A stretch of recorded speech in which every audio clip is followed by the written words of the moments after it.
The Galactic Empire was an organization dedicated to subjugating the galaxy through its military might alone. However, despite its size, it really didn't do a very good job in many cases. We see the Empire struggle to hold and take numerous worlds due to the difficult environmental conditions, and victory is only obtained by applying masses of manpower and sacrifice. But why is this? Why was the Empire so incompetent at taking worlds with difficult or unusual alien terrain?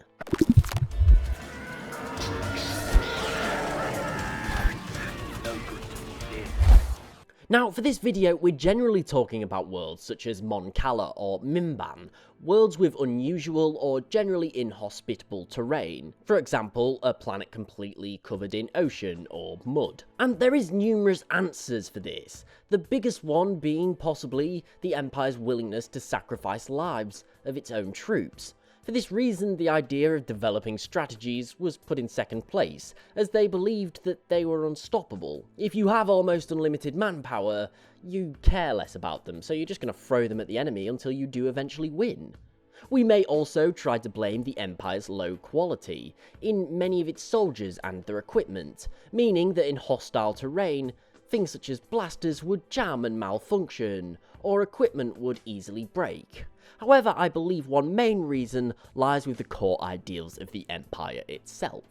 As we know, the Empire was strictly pro-human and had an anti-alien agenda. For this reason, when invading a world, all of the Imperial forces were basically just made up of humans. And obviously, humans were not designed to survive in these sorts of turbulent conditions. For example, under oceans, in extreme climates, or in huge bogs, with deep treacherous mud, or dense rainforests. Now, despite this, we can't blame it all on natural evolution problems with humans. I mean, after all, humanoid Mandalorian clones saw far greater success in foreign environments. But this is due to a big difference between the Republic and the Empire, and that's because the Republic was far more inclusive. The Republic nearly always had the aid of at least some of the native species of the world. On Mon Cala, they had the Mon Calamari.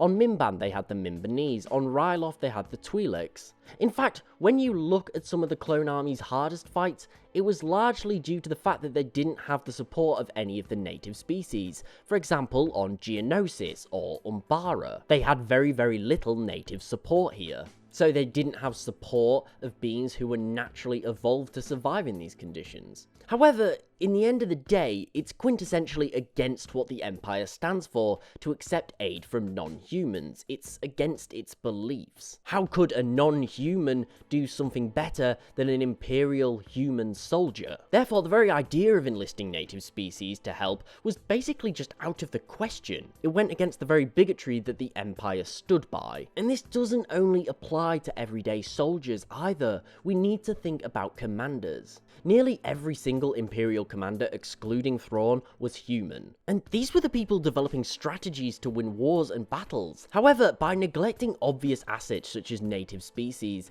they were left to their own experience and old military records. And I highly doubt that many stuck-up Imperial commanders paid much attention to any stratagems devised by non-humans. Again, it's against what they stood for. So they were stuck with human records, they were trained from human battles, taught the tactics of human warlords. They also had their own experience. And where will most of these humans get their experience? And where will most of these records be from? Well, worlds that humans will have colonized. At the end of the day, historically, humans aren't going to colonize many worlds that had hostile environments, such as ones completely dominated by oceans, because humans can't survive there naturally without a heavy amount of technology to aid them.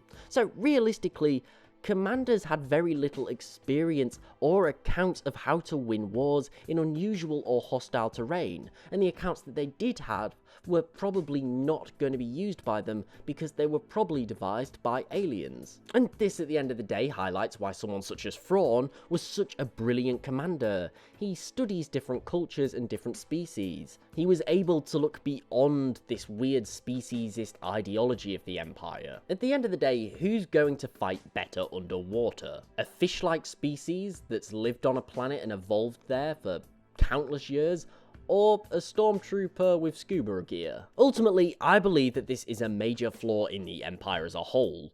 They wanted to directly control everything, even worlds that were naturally hostile to those who were conquering it, and by refusing to acknowledge the usefulness of aliens, they cut out huge assets. And this is why the Empire would lose countless lives needlessly fighting in environments that they were not suited to fight in. But what do you guys think? Why did the Empire struggle in dangerous environments, more so than something such as the Clone Army or other armies of the past? Let me know in the comments below. Thank you for watching. I do hope that you enjoyed this little lore video. If so, please do remember to like, share and sub, as it's really appreciated and it helps the channel grow. Also, don't forget to follow me on Twitter at @TheLoreGuy and tick the bell for regular updates. But most importantly, thank you so much for watching. I really do hope that you enjoyed this video. Let me know your video recommendations down below and I'll see you next time.